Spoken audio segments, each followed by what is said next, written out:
आइए, ये समय है कि हम खुदा के कलाम और उसके वचन की ओर जाएं। और आज का विषय है पाप के परिणाम। कोई भी चीज़ परिणाम को लाती है और अक्सर हमको याद रखना चाहिए, हर चीज़ का कोई ना कोई परिणाम जरूर निकलता है, रिजल्ट जरूर निकलता है। पाप का भी परिणाम है जब हम अगर नशा करेंगे, तंबाकू, बीड़ी, सिगरेट, चरस, अफीम, गांजा या किसी भी प्रकार का नशा करते हैं तो उसका भी एक परिणाम निकलता है। कैंसर, लीवर खराब हो जाते हैं, फेफड़े खराब हो जाते हैं और बॉडी हमारे दिन प्रतिदिन हमारा शरीर जो है उसका धीरे धीरे धीरे खराब होना या पतन होना शुरू हो जाता है। इसलिए याद रखना चाहिए कि हर चीज का कोई ना कोई परिणाम जरूर निकलता है, रिजल्ट निकलता है। पवित्र शास्त्र बाइबल में हम परमेश्वर के कलाम और परमेश्वर के वचन को मनन करने जा रहे हैं कि एक शांतिदायक जीवन, एक आराम का जीवन अचानक कैसे बर्बादी की ओर चला जाता है। ऐसा हम क्या कर बैठते हैं जिसकी बदौलत या जिसकी वजह से एक आशीष और एक शांति का, आराम का जीवन खत्म हो जाता है। पवित्र ग्रंथ बाइबल में आप सभी लोग जानते हैं, लूका रचित सुसमाचार 15 अध्याय और 11 से 22 तक जब हम पढ़ते हैं तो वहां एक बाप के 2 बेटे थे, ऐसा करके एक घटना हमें नजर आती है। उस घटना में हमें मालूम पड़ता है कि एक बाप के 2 बेटे थे, एक तो कमाऊ पुत्र था और एक उड़ाऊ पुत्र था। जो छोटा बेटा है, जिसको उड़ाऊ पुत्र बाइबल बताती है, मतलब इसने अपने पिता के पास आकर कहा कि जो मेरे बांट का है, जो मेरे हिस्से का है, तू मुझे दे दे। उसने अपने पिता से मांगा, पिता ने उसको दे दिया, हिस्से दोनों को बांट दिए। ज्यादा दूर नहीं हुए थे कि ये अपने हिस्से का पैसा लेकर, अपने बांट की प्रॉपर्टी को लेकर ये अपने पिता से बहुत दूर चला गया। और वहां जब ये चला गया तो इसने कुकर्म में सारी संपत्ति उड़ा दी। जब ये कंगाल हो गया तो ऐसा लिखा है, जब ये कंगाल हो गया तब ऐसा लिखा है कि वहां अकाल पड़ा और उस अकाल में ये नौकरी ढूंढने लगा, लेकिन कहीं कोई अकाल में नौकरी नहीं। तब ऐसे लिखा है, ये सुअर बेचने वाले के यहां जा पड़ा। जबरदस्ती उसके घर में रहने लगा। तब उसने उसे काम दिया और वो काम था सुअर चराने का। और ऐसा लिखा है कि खाने की कोई बातचीत नहीं हुई कि खाना क्या मिलेगा। तब सुअर चराने वाले ने कहा, जो सुअर खाते वो तू खाया कर। और ऐसे लिखा है, उसे कोई कुछ खाने को नहीं देता था। सुअरों के बीच में एक आरामदायक महल में जिसकी जिंदगी बीत रही थी, अचानक वो सुअरों के बीच में आ गया, भूखा प्यासा तंगहाल। अचानक जिंदगी में ऐसा एक मोड़ आ गया और बर्बाद बर्बाद बर्बाद। और पवित्र शास्त्र बाइबल में ऐसा लिखा है कि एक दिन ये आपे में आया, ये होश में आया। जब ये आपे में आया, जब ये होश में आया, तब इसे मालूम पड़ा कि मेरी जिंदगी बर्बाद होने का कारण क्या है, क्यों मैं आज सुअरों के बीच में हूं, क्यों मेरी बर्बादी का कारण क्या है। जब ये आपे में आया तब ये सोचने लगा, इसको बाप की याद आई। बाप के घर में जो सुख, शांति, आराम, तसल्ली इसको मिलती थी, इसे मालूम पड़ा कि ये सब कुछ बाप के घर से मैं दूर हूं, बाप से मैं दूर हूं, इसलिए ये सब कुछ हुआ। और पवित्र ग्रंथ बाइबल में ऐसा लिखा है कि तब ये वो सुअरों को छोड़कर अपने पिता की ओर चलने लगा। और जाने से पहले इसने एक निर्णय लिया, एक फैसला किया, और फैसला ये था कि मैं पिता से कहूँगा कि मैंने तेरी दृष्टि में और सुअर की दृष्टि में पाप किया है, मैं पापी हूँ, मैं इस काबिल नहीं हूँ कि तू मुझे अपना बेटा करके रख ले, वरन तू मुझे अब नौकर करके रख ले। और बाइबल ये कहती कि जब ये जा ही रहा था, बाप ने दूर से देखा और दौड़कर इसको गले लगाया, इसको चूमा, इसके लिए वस्त्र, अंगूठी और जूते मंगवाए और एक बड़ी दावत का इंतजाम किया गया। और बाप ने कहा, मेरा बेटा जो मर गया था वो जिंदा हो गया है, और जो खो गया था वो मिल गया। इस घटना से हम बहुत कुछ सीखते हैं कि इंसान के जीवन में बर्बादी क्यों आ जाती है। अचानक बिजनेस तहस नहस हो जाता है। सब कुछ सिस्टम से, बुद्धि से, आइडिया से किया गया था, लेकिन अचानक ये क्या हो गया। और हर आदमी खोजता रहता है, उसका रिसर्च करता है कि ये सब कुछ अचानक में क्या हो गया। मैं तो सही चल रहा था, ठीक ठाक चल रहा था। हर इंसान अपनी दृष्टि में ठीक अपने आप को समझता है कि मैं बिल्कुल ठीक हूं, और उसके जीवन में बर्बादी आ जाती है और वो तहस नहस हो जाता है, बर्बाद होता है। पवित्र ग्रंथ बाइबल में हम ऐसा पढ़ेंगे। लूका रचित सुसमाचार अध्याय 15 और उसके 11 पद को पढ़ लेंगे। फिर उसने कहा किसी मनुष्य के 2 पुत्र थे। हाँ। उनमें से छोटे ने पिता से कहा, हाँ, हे पिता, संपत्ति में से जो भाग मेरा हो, संपत्ति में से जो भाग मेरा हो वो मुझे दे दीजिए। उसने उनको अपनी संपत्ति बांट दी। बाइबल ये कहती है, खुदा का कलाम ये कहता है कि पिता ने वो संपत्ति उसे बांट दी। सबसे पहली बात, जब भी इंसान गुनाह करता है, पाप करता है, उससे पहले वो डिमांड करता है। यहां हम देखते हैं कि बेटे ने एक डिमांड की बाप से, एक मांग की मांग, और मांग ये थी कि मेरे हिस्से का जो है वो मुझे दो, ये मेरा है, ये मेरे हिस्से का है। अक्सर पाप की जो शुरुआत होती है ना, वो अपना हिस्सा क्या है, मेरी पोजीशन क्या है इस घर में, मेरी इस घर में क्या औकात है। हर आदमी जब ये सोचता है ना कि इस घर में मेरा क्या है, चर्च में मेरी क्या हिस्सेदारी है, चर्च में मुझे कितनी इज्जत मिलती है, क्या पास्टर मुझे इज्जत देता है, क्या चर्च के लोग मुझे इज्जत देते हैं, क्या घर के लोग मुझे इज्जत देते हैं, क्या आस पड़ोस के लोग मुझे इज्जत देते हैं, क्या मेरे परिवार, कुटुंब, खानदान के लोग मुझे इज्जत देते हैं, सम्मान देते हैं। इंसान डिमांड करने लगता है।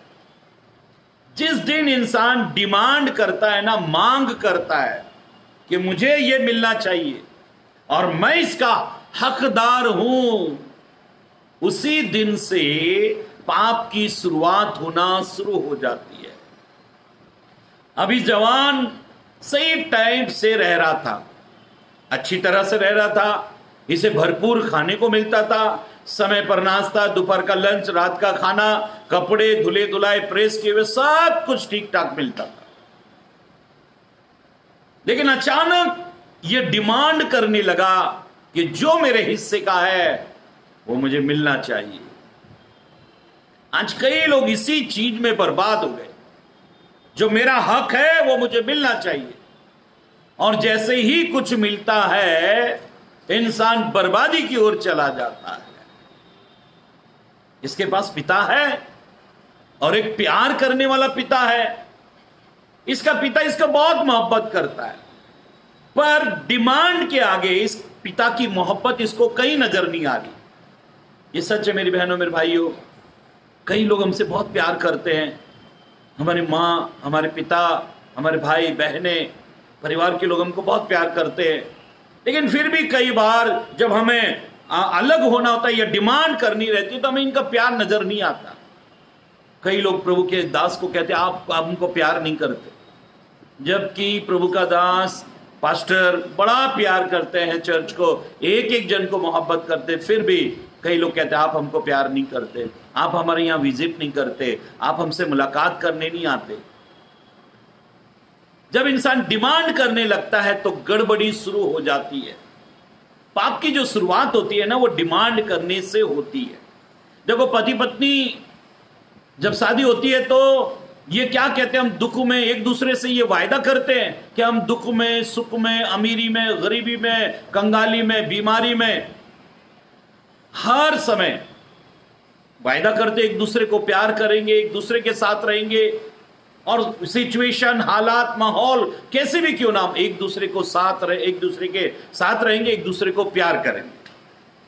लेकिन जैसे ही डिमांड, मांग आती है, चाहे वो पत्नी की मांग हो, चाहे वो पति की मांग हो, पत्नी कहती मुझे ये चाहिए, ये चाहिए, वो चाहिए, तुम कंजूस हो, तुम पे कुछ नहीं होता, तुम कमाते नहीं हो, देखो कितने लोग कमा रहे हैं, ऐसा मेरी इच्छाएं पूरी नहीं कर पाते, तुम कपड़े नहीं ला पाते, घर बड़ा नहीं ले पाते, गाड़ी हमारे पास में नहीं है, सोने चांदी हमारे पास में नहीं है। जैसे ही डिमांड होता है, समझ लेना तलाक होगा।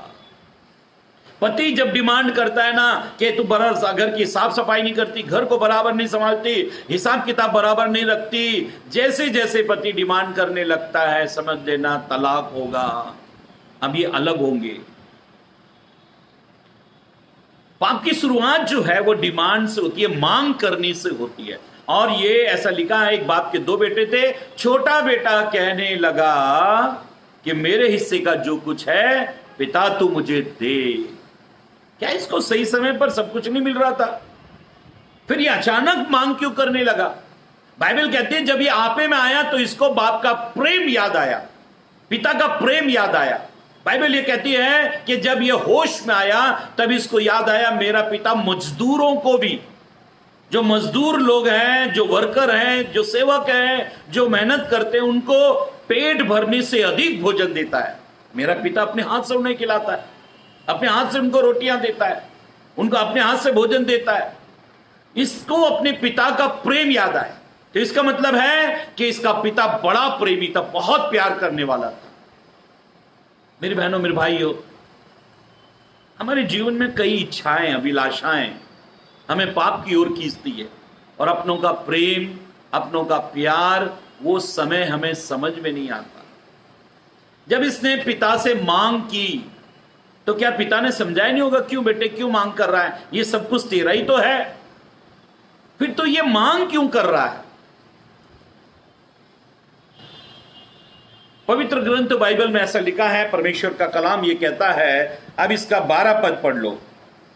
हाँ, उनमें से छोटे बेटे ने पिता से कहा, हाँ, हे पिता, हे पिता, संपत्ति में से जो भाग मेरा हो, संपत्ति में से, दौलत में से जो भी हिस्सा मेरा हो वो मुझे दे दीजिए। वो मुझे दे दीजिए। उसने उनको अपनी संपत्ति बांट दी। संपत्ति बांट दी। बहुत दिन न बीते थे, हाँ, कुछ ही दिन हुए थे कि छोटा पुत्र सब कुछ इकट्ठा करके, जो उसकी संपत्ति में, जो इसके हिस्से में आया, उसने सब कुछ इकट्ठा करके दूर देश को चला गया। हाँ, दूर देश को चला गया। देखो, पाप क्या करता है, जब इंसान के जीवन में इच्छाएं आती हैं, गलत अभिलाषाएं आती हैं, तो वो इच्छाएं, अभिलाषाएं पिता से दूर ले जाती हैं। जब इच्छाएं, अभिलाषाएं बढ़ती हैं तो परमेश्वर से हम दूर चले जाते हैं। आदम और हवा, अभी जो बात मैं आपसे शेयर करने जा रहा हूं उसको आप ध्यान से सुन लेना। आदम और हवा परमेश्वर से दूर इसलिए हुए क्योंकि शैतान ने उनको कुछ मांग, तुमको मिला नहीं है कुछ भी,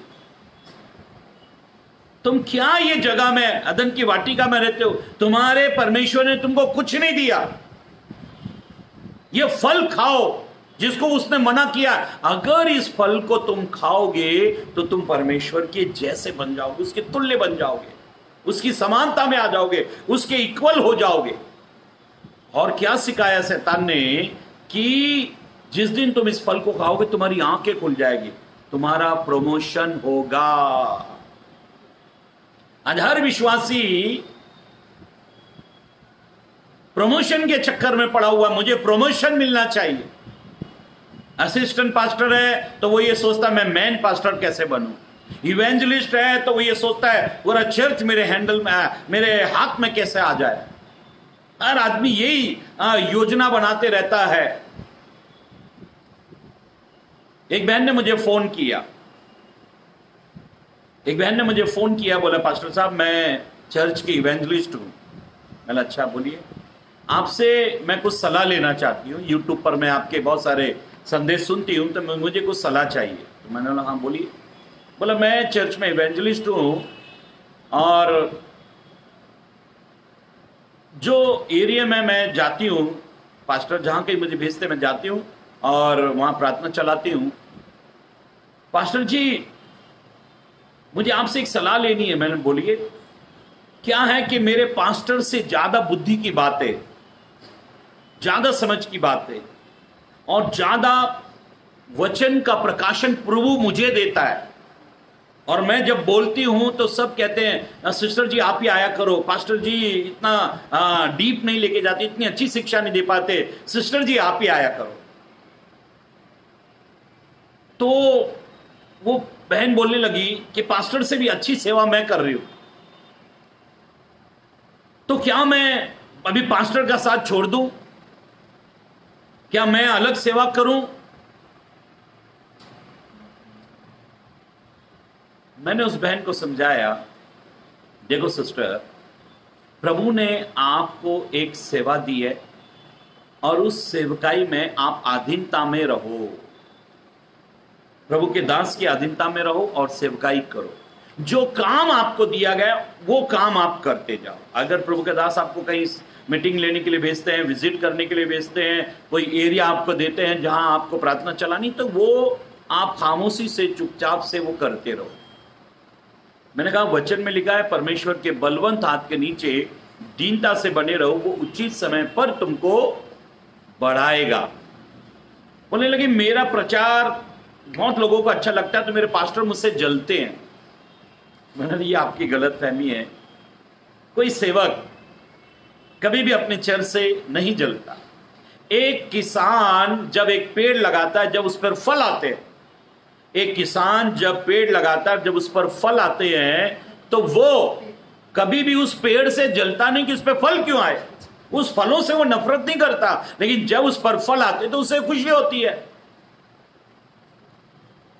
मेरे पास्टर जी, मेरे मतलब आत्मिक गुरु हैं पास्टर डेविड सिंह, इनके साथ में रहते हुए कम से कम मुझे 25 साल हो गए। 25 साल हो गए। 25 सालों में कभी भी मैंने उनको क्रॉस करने की कोशिश नहीं की, उनसे आगे निकलने की कोशिश नहीं की, या उनको कभी उल्टा सीधा भला बुरा, उनको ये नहीं होता वो नहीं होता ऐसा वैसा, मैं कभी उनके बारे में 25 साल हो गए मुझे उनके हाथ के नीचे रहते हुए। इन 25 सालों में एक भी बार उनका और मेरा कभी कोई झगड़ा नहीं हुआ। 25 साल से वो हमारे घर में आते हैं, 10-15 दिन रहते हैं। वो गुजरात में रहते हैं, मैं गुजरात जाता हूं उनको लेने के लिए, कार से गुजरात जाता हूं लेने के लिए, गुजरात से लेकर आता हूं, फिर गुजरात जाता हूं छोड़ने के लिए। 4 ऐसे राउंड में गुजरात के बाहर हूं, 400 किलोमीटर है। कई बार वो मुझे और मेरी पत्नी को खुलेआम डांट देते, कई बार तो चर्च में ही डांट देते, लेकिन मैं या मेरी पत्नी ने या हमारे परिवार ने या हमारी कलीसिया ने कभी भी उनकी किसी भी बात का बुरा नहीं माना। 75 साल के वो हमारे गुरु है।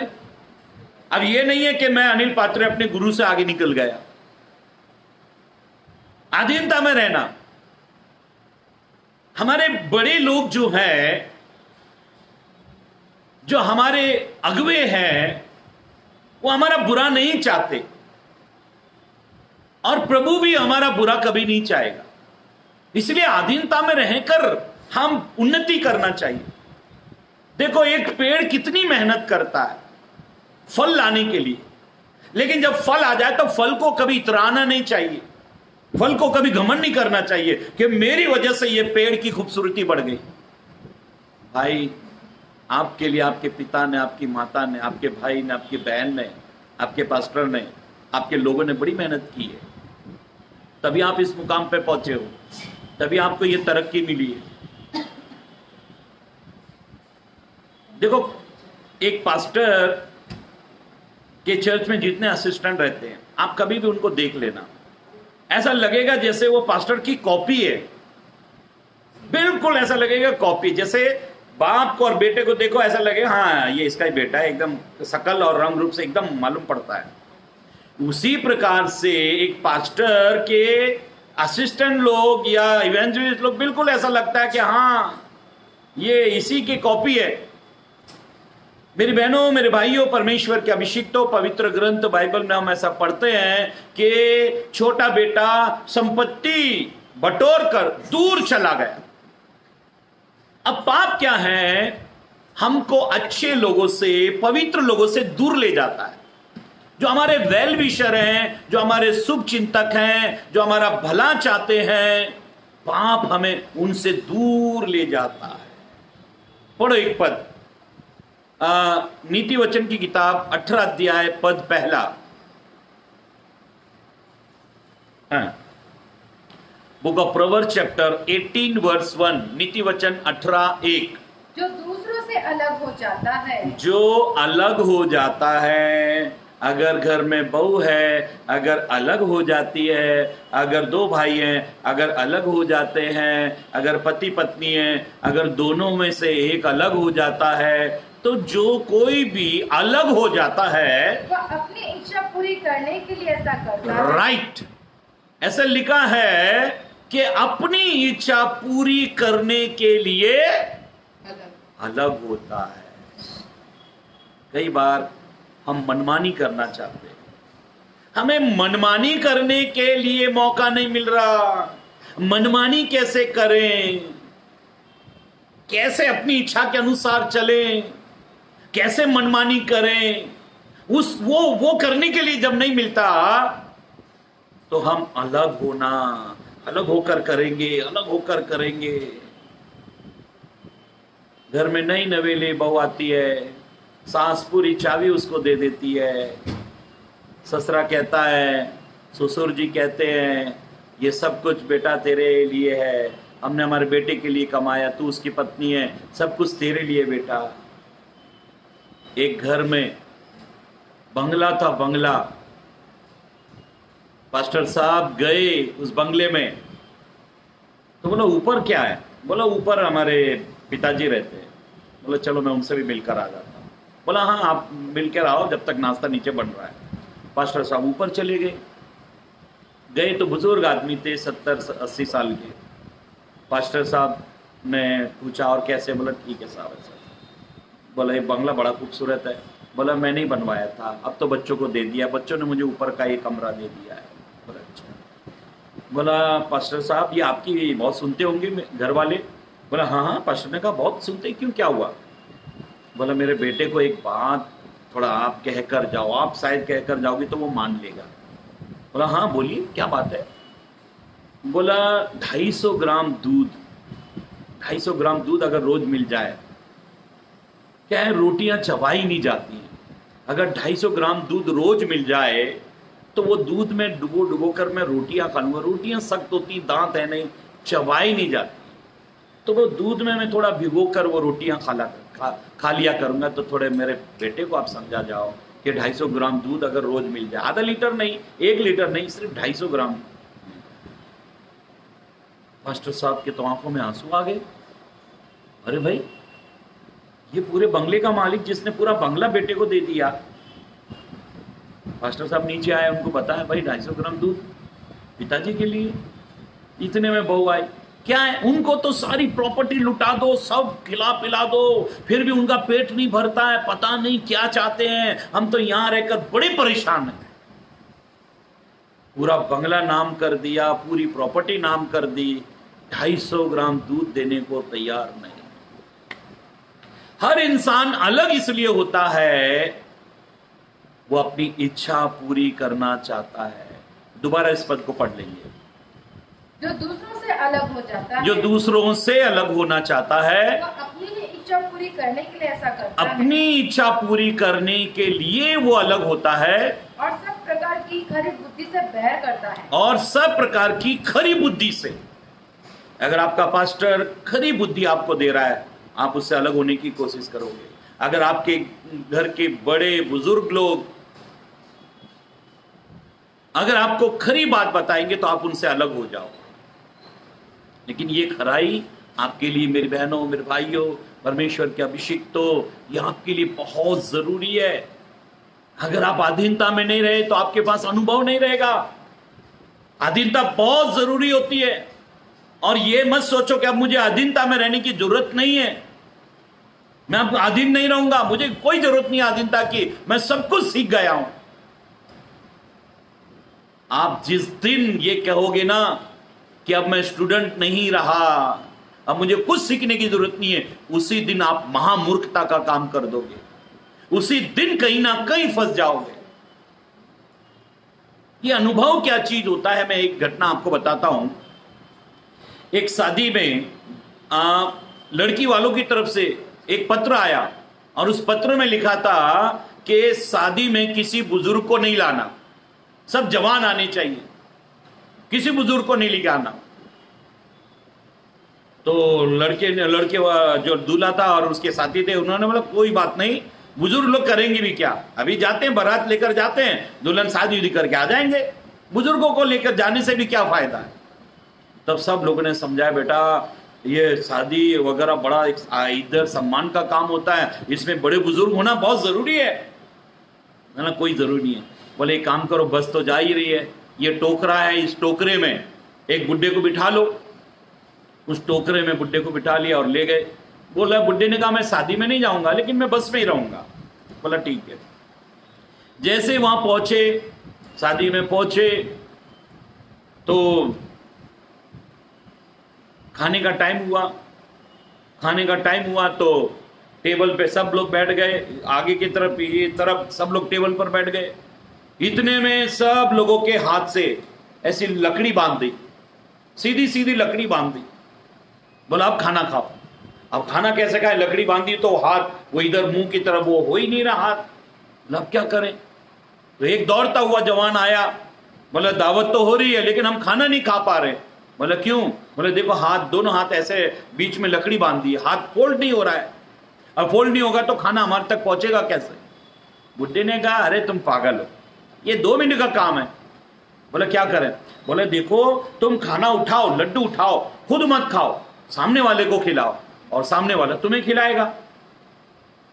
आराम से खाना खाओ, मोहब्बत से खाना खाओ, प्यार से खाना खाओ। और ये तो दौड़ते हुए सबको इसने जाके बताया। फिर क्या था, ये खाना उठाते हैं, लड्डू उठाते हैं, कचौरी उठाते हैं, और पूरी उठाते हैं, साग सब्जी उठाते, सामने वाले को खिलाते हैं और सामने वाला इन्हें खिलाता है। आराम से खा पी रहे। तो बुढ़ा काम आ गया। फिर जैसे शादी के लिए तैयार हुए, तब वो गांव वालों ने कहा कि एक आखिरी शर्त है, तभी शादी होगी। बोला अब क्या शर्त है। उन्होंने कहा कि आखिरी शर्त यह है कि हमारे पीछे नदी है, वो नदी तुम दूध से भर दो, वो नदी दूध से भर दो तो ही शादी होगी। बोले इतना दूध कहां से लाएंगे, नदी भरने के लिए इतना दूध कहां से लाएंगे। तब वो बुड्ढे की याद आई, अरे टोकरे में बुड्ढा है। तब एक को भेजा, बोले जा पूछ के रहा। वो भाग कर गया, बोलने लगा कि ऐसी शर्त रख दी है लड़की वालों ने। बोला नहीं तो शादी नहीं होगी। क्या शर्त रखी है। बोला नदी में पूरा दूध भर दो। अब क्या करें। तो बुड्ढे ने बोला हाँ इसमें कौन सी बड़ी बात है, ये हो जाएगा काम।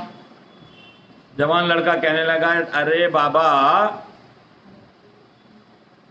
दादाजी इतना दूध कहां से लाएंगे कि नदी, पानी की जगह वो दूध ही दूध होना चाहिए। बोला हो जाएगा इंतजाम, तुम खामखा चिंता कर रहे हो। जाओ जाकर उनको कहो कि नदी का पानी निकालो, हम दूध ला रहे हैं, तुम पानी निकलवा दो, हम दूध भर देंगे। जाके इन्होंने कहा भाई ये पानी निकालो, हमारा दूध आ रहा है। अब वो गांव के लोगों ने इतना पानी निकलेगा कैसे, ये नदी का पानी निकलेगा कैसे। उन लोग ने कहा तुम्हारे पास में जरूर कोई बुजुर्ग आदमी है, कोई अनुभवी आदमी है, कोई परिपक्व व्यक्ति है जो तुम्हें सलाह दे रहा है। मेरी बहनों, मेरे भाइयों, परमेश्वर के अभिषिक्तों, अपने से बड़े का आदर करना सीखो, सम्मान करना सीखो, उनको इज्जत देना सीखो। जिस दिन आप इज्जत दोगे आपको इज्जत मिलेगी, वो अपना अनुभव तुमको बताएंगे। पवित्र ग्रंथ बाइबल में, परमेश्वर के कलाम में ऐसा लिखा है कि वो दूर चला गया, संपत्ति बटोर कर दूर चला गया। जानते हो देमास पौलुस से क्यों अलग हो गया? देमास को क्या पसंद आ रहा था? दुनिया। और पौलुस क्या प्रचार कर रहा था? स्वर्ग। तो मैच ही नहीं हो रहा था। आपको पास्टर साहब कब खराब लगते हैं? पिता या मां या बड़ा भाई या बहन कब खराब लगते हैं? बड़े बुजुर्ग लोग कब खराब लगते हैं? जब वो आपकी सी बात नहीं बोलते, जो आपके मन में जब वो नहीं बोलते तो आपको खराब लगता है। लेकिन वो आपके मन के अनुसार तो नहीं बोलते, लेकिन वो सही बोलते। अपने पास्टर का इज्जत करना सीखो, अपने माता पिता का इज्जत करना सीखो। जो तुम्हारे आत्मिक अगुवे हैं, जो तुम्हारे संसारिक अगुवे हैं, वो तुम्हें कुछ सिखाते तो उनको सीखो, क्योंकि उनके पास में आत्मिक और संसारिक ये अनुभव होते हैं, और वो अनुभव तुम्हें जब देंगे तो तुम सफल हो जाओगे। पवित्र ग्रंथ बाइबल में हम पढ़ रहे हैं, पौलुस को देमास छोड़कर चला गया, क्योंकि देमास संसार को बहुत प्यार कर रहा था और पौलुस तो स्वर्ग का प्रचार कर रहा था। आपका पास्टर आपको क्यों अच्छा नहीं लगता? क्योंकि वो आपसे आत्मिक कुछ बातें कहता है और आप हो संसारिक। आप जबरदस्ती और अपनी इच्छा के अनुसार उससे कोई संसारी काम करवाना चाहते हो। मेरे बेटे की शादी पढ़ दो साहब। आपका बेटा तो शराबी है, चर्च आता नहीं है, उसे बपतिस्मा दे दो। वो शराबी को मैं कैसे बपतिस्मा दे दूं? अजी दे दो बोला, जब लेना चाहता ले, उसकी शादी के लिए जरूरी है, दे दो आप उसे। पास्टर से जबरदस्ती करते हैं, कई गलत काम करवाते हैं उससे, वरना चर्च छोड़ने की धमकी देते हैं। मेरी बहनों, मेरे भाइयों, परमेश्वर के अभिषिक्त हो, पवित्र ग्रंथ बाइबल में, परमेश्वर के कलाम में अभी हमने पढ़ा, उड़ाऊ पुत्र पिता से बहुत दूर चला गया। ये दूर क्यों गया? पवित्र कलाम में, पवित्र वचन में ऐसा लिखा है, 13 पद पढ़ ले। बहुत दिन न बीते थे, बहुत दिन न बीते थे, छोटा पुत्र सब कुछ इकट्ठा करके, छोटा बेटा सब कुछ इकट्ठा करके दूर देश को चला गया, दूर देश को चला गया, और वहाँ कुकर्म में अपनी संपत्ति उड़ा दी। और कुकर्म में उसने अपनी संपत्ति उड़ा दी। संपत्ति तो बहुत थी, इतनी संपत्ति थी कि बाप ने दोनों को बांट देने के बाद में जब उड़ाऊ पुत्र वापस आया तो बाप के पास में ढेर सारी संपत्ति थी। इसका मतलब इसे भी बराबर का हिस्सा दिया था, लेकिन इसने कुकर्म में सारी संपत्ति उड़ा दी। याद रखो, पवित्रता में आप 100 रुपया खर्चा करोगे और कुकर्म में आप डेली का 1 लाख खर्चा करोगे। पवित्रता आपको संसार में और स्वर्ग में, दोनों में रहना सिखाती है, लेकिन पाप ना आपको पृथ्वी पर रहने देगा, ना स्वर्ग में रहने देगा। वो नरक ही लेकर आपको जाएगा। और शास्त्र में ये लिखा है, पवित्र कलाम ये कहता है, उसने कुकर्म में सारी संपत्ति उड़ाई। पाप क्या करता है? आपकी मेहनत, आपके परिश्रम का सारा पैसा बर्बाद करता है, बर्बाद। और वो आपको कुकर्म करना सिखाता है। याद रखो, दौलत जब आती है ना, रुपया पैसा आता है, तो वो अकेला नहीं आता। पैसा जब अकेला आता है तो जब पैसा जब आता है तो वो अकेला नहीं आता, लेकिन आते समय वो संसार की बहुत सारी गंदगियों को भी लेकर आता है। पैसा एक नमक के समान है, वो अच्छा तो है, लेकिन ज्यादा आने से कड़वापन भी लेकर आता है, कड़वाहट भी लेकर आता है। नमक हमारे लिए बहुत अच्छा लगता है, जब हम डालते हैं तो स्वाद आता है उसमें, लेकिन अगर ज्यादा पड़ जाए तो वो सारी चीज को कड़वा कर देता है। इसलिए संपत्ति जितनी जरूरत है उतनी होनी चाहिए। पवित्र कलाम में, पवित्र वचन में हमने पढ़ा कि कुकर्म करने में उसने संपत्ति उड़ा दी। फिर बाइबल ऐसा कहती है, 15 पद पढ़ लें।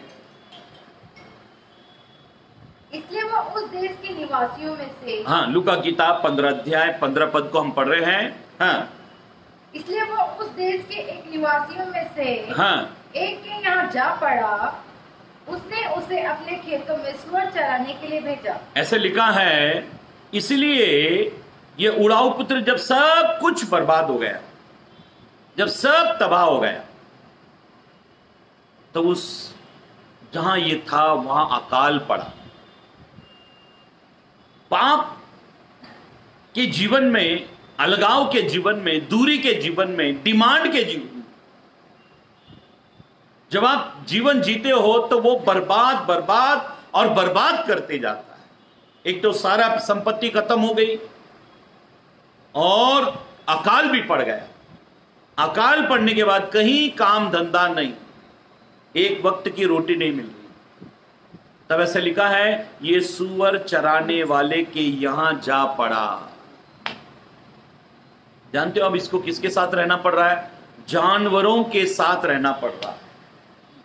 इंसानों के साथ रहने वाला बच्चा अब जानवरों के साथ रहना पड़ रहा है। ये सब कुछ किसने किया? ये किसकी वजह से ऐसा परिणाम हुआ? पाप हमें अपनों से अलग करके जानवरों की सी जिंदगी दे देता है। अब ऐसा लिखा है कि ये सूअरों के साथ रहने लगा। सूअरों की बदबू, कीचड़, उसके शरीर पर लगी हुई गंदगी, उनके बीच में ये व्यक्ति रहने लगा। मेरे पिताजी रेलवे में थे, तो रेलवे की तरफ से हमको मुंबई में यहां कमरा मिला हुआ था।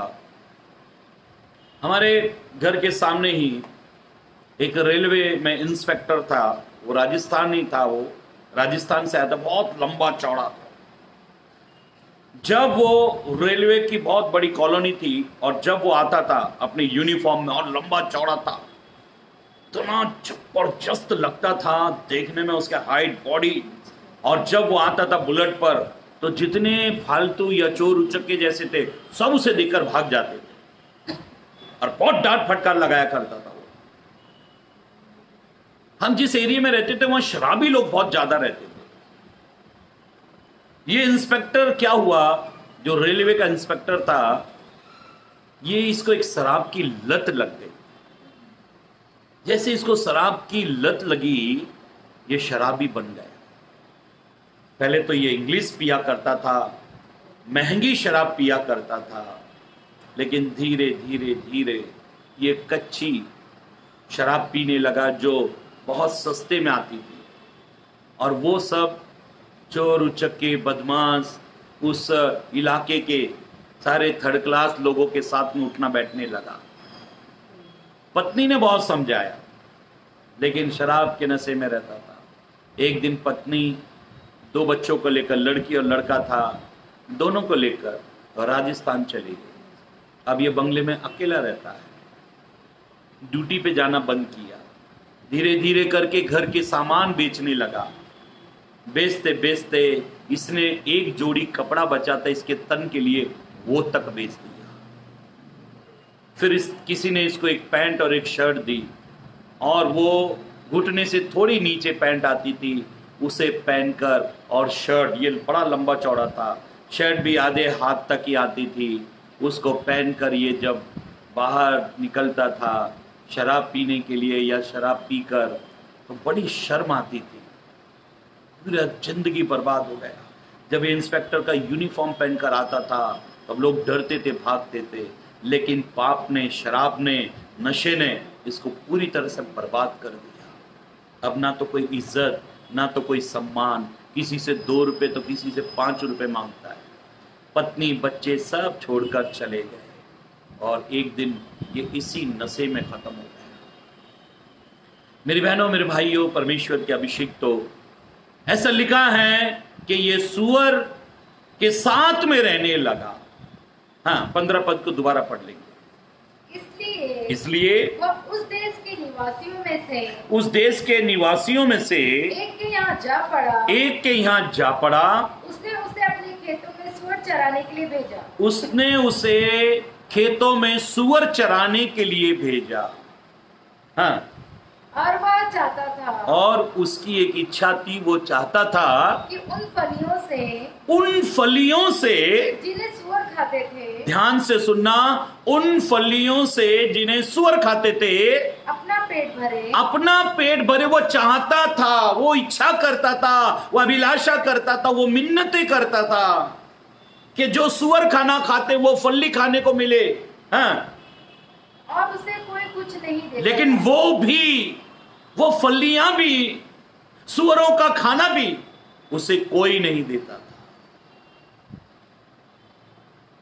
कितनी बड़ी दुर्दशा हुई। फलियां भी खाने को नहीं, सुअरों का खाना खाने को नहीं मिल रहा है। यह सब कुछ किसने कर दिया? डिमांड। मुझे मेरा हिस्सा चाहिए, दूर जाना, कुकर्म करना, और उस कुकर्म में पूरी रीति से बर्बाद हो जाना। मेरी बहनों, मेरे भाइयों, परमेश्वर के अभिषिक्तों, किसने ये बर्बाद कर दिया इस जवान को? कलाम ये कहता है, 16 पद पढ़ लें। लूका रचित सुसमाचार 15 अध्याय पद 16। और वह चाहता था कि उन फलियों से जिन्हें सुअर खाते थे अपना पेट भरे, और उसे कोई कुछ भी नहीं देता, और उसे कोई कुछ नहीं देता था। सुअरों का खाना नसीब नहीं हो रहा है, मतलब इच्छा करनी पड़ रही है। ध्यान, तो एक बड़ी इच्छा नहीं।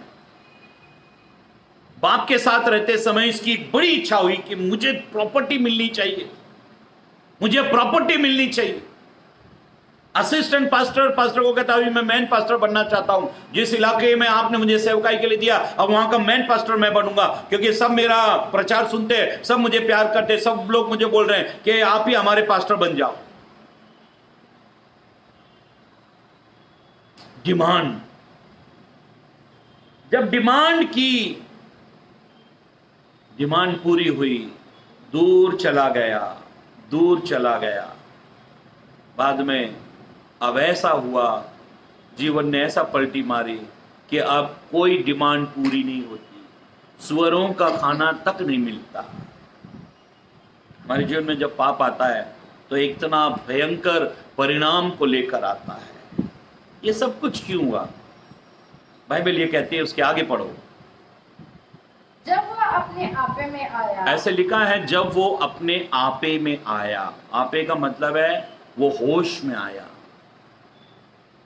जब तक हम आपे में नहीं आते, जब तक हम होश में नहीं आते थे, बदलाव नहीं आएगा। एक व्यक्ति चिल्ला रहा था, प्रभु मेरे हालातों को बदल, प्रभु मेरे हालातों को बदल। प्रभु कहता है, बेटा मैं तुझे बदलना चाहता हूं। तू बदल गया तो हालात बदल जाएंगे। तू नहीं बदल रहा, इसलिए हालात नहीं बदल रहे। आज अगर आप सोच रहे हो कि मेरे हालात बदल जाएं, मेरा कर्ज चुकता हो जाए, मेरी बीमारी चली जाए, मेरी समस्या चली जाए, मेरे जीवन से प्रॉब्लम चली जाए, प्रभु कहता है मैं तुझे बदलना चाहता हूं। हालात नहीं बदलेंगे। अगर तुम बदल गए, मेरी बहनों मेरे भाइयों, अगर आप बदल गए तो हालात चुटकियों में बदलेंगे। वचन में लिखा है कि जब ये आपे में आया, जब ये होश में आया, हाँ, तब ये कहने लगा, मेरे पिता के कितने ही मजदूरों को, मेरे पिता के घर में जितने मजदूर रहते हैं उन मजदूरों को भोजन से अधिक रोटी मिलती है। भोजन से अधिक रोटी मतलब जितना पेट में 4 रोटी की भूख होगी तो 8 रोटी पिता देता है, खाओ। तुम मेहनत करते हो, परिश्रम करते हो, खाओ। 4 रोटी की भूख है, 8 रोटी मिलती है। मतलब बाप इसका बहुत प्रेमी था, ज्यादा केयर, चिंता करने वाला था। इतने प्यारे पिता को छोड़कर ये चला गया। आज कई लोग अपने माता पिता को जब छोड़कर चले जाते हैं, पत्नी पति को छोड़कर जब चली जाती है, बच्चे माँ बाप को छोड़कर जब चले जाते हैं, तब याद आती है। बहुत केयर करने वाले थे, बहुत हमारी चिंता करने वाले थे, हमने गलत डिसीजन लिया। चर्च छोड़कर हमने बहुत गलत डिसीजन लिया। पास्टर हमको बहुत प्यार करते थे, अच्छे पास्टर थे, अच्छे सेवक थे, ये हमने गलत कर दिया। कुछ इच्छाएं जीवन में आई, और पास्टर के खिलाफ में चले गए। मेरे बहनों मेरे भाइयों, पवित्र कलाम, पवित्र वचन में ऐसा लिखा है कि इसको याद आई घर की कि पिता कितना अच्छा पिता था, मेरी गलती हो गई, मैं क्यों मेरे पिता को छोड़कर आ गया, मेरे पिता को मुझे छोड़ना नहीं चाहिए।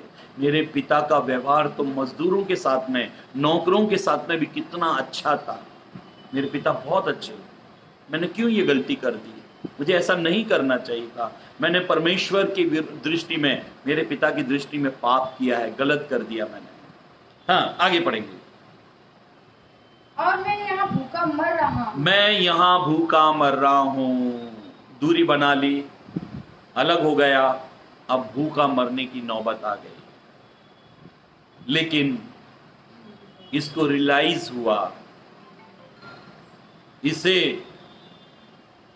होश आया कि मैंने किया वो गलत किया। याद रखो मेरी बहनों, मेरे भाइयों, परमेश्वर के अभिषिक्तों, जितने भी लोग मुझे सुन रहे, कोई अगर आपको छोड़कर जाता है, ध्यान से सुन लो, कोई अगर आपको छोड़कर जाता है तो दरवाजा खुला रखना। कभी भी लड़ झगड़ के मत जाना, लड़ झगड़ कर उसको भगाना नहीं। कोई भी जाता है तो दरवाजा खुला रखना ताकि वो वापस लौटे। जब ये उड़ाऊ पुत्र गया तो पिता ने मार पीट कर या झगड़ा करके इसको नहीं भेजा। पिता ने कहा, बेटा तेरी इच्छा है, तू जाना चाहता है तो जा, और वो चला गया। लेकिन पिता ने दरवाजा खुला रखा। आपसे कोई भी अलग होता है, वो उसकी इच्छा है, लेकिन आप दरवाजा खुला रखना ताकि वो रिटर्न आए, वो वापस आए, बदलाव के साथ, पश्चाताप के साथ, आपके प्रेम को, आपके प्यार को याद करते हुए वो वापस आना चाहिए। शास्त्र में ऐसा लिखा है, ये बेटा पिता को, उसके प्यार को याद कर रहा है कि वो तो नौकरों के साथ में भी कितना अच्छा बर्ताव करता है, तो मैं तो उसका बेटा हूं, वो मेरे साथ में कितना अच्छा बर्ताव करेगा। मेरी बहनों, मेरे भाइयों, और ऐसे लिखा है, ये पिता की ओर, ये उठा और पिता की ओर चला। अभी ये दूर था, पवित्र बाइबल में लिखा है, अभी ये दूर था कि पिता ने इसको देख लिया। जानते हो, पिता इतनी बेचैनी से इसकी तरफ दौड़ा और इसको गले लगा लिया। आपके अपने आपको बहुत प्यार करते हैं, कभी अपने से बड़ों को गलत मत समझो, वो आपको बहुत मोहब्बत करते, वो आपको बहुत प्यार करते हैं। उनकी डांट भले खुले फटकार की समान होगी, उनकी डांट से आप चिंतित मत हो, उनकी डांट आपकी भलाई के लिए है, वो आपको बहुत प्यार करते हैं। अगर पास्टर ने आपको डांट दिया हो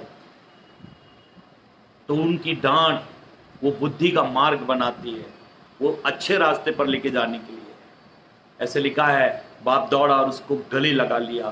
फिर आगे ऐसे लिखा है, उसको बहुत चूमा, बहुत प्यार किया।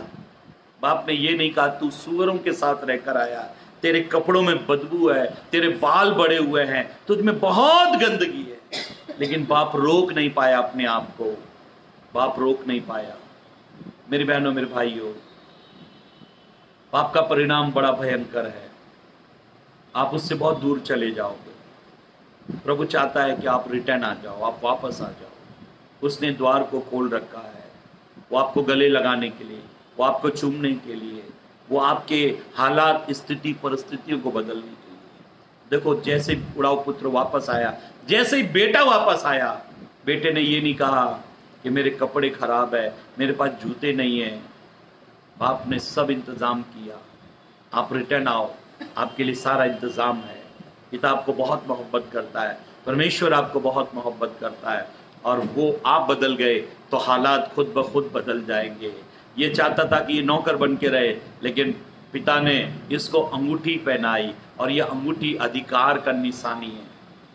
पिता ने कहा इसको अंगूठी पहनाओ, अंगूठी जो है ये अधिकार की निशानी है। यूसुफ को फिरौन ने अंगूठी पहनाई, उसमें अधिकार था। आपको प्रभु और मुझे प्रभु अधिकार देता है कि हम फिर से उसी वही स्थिति में वापस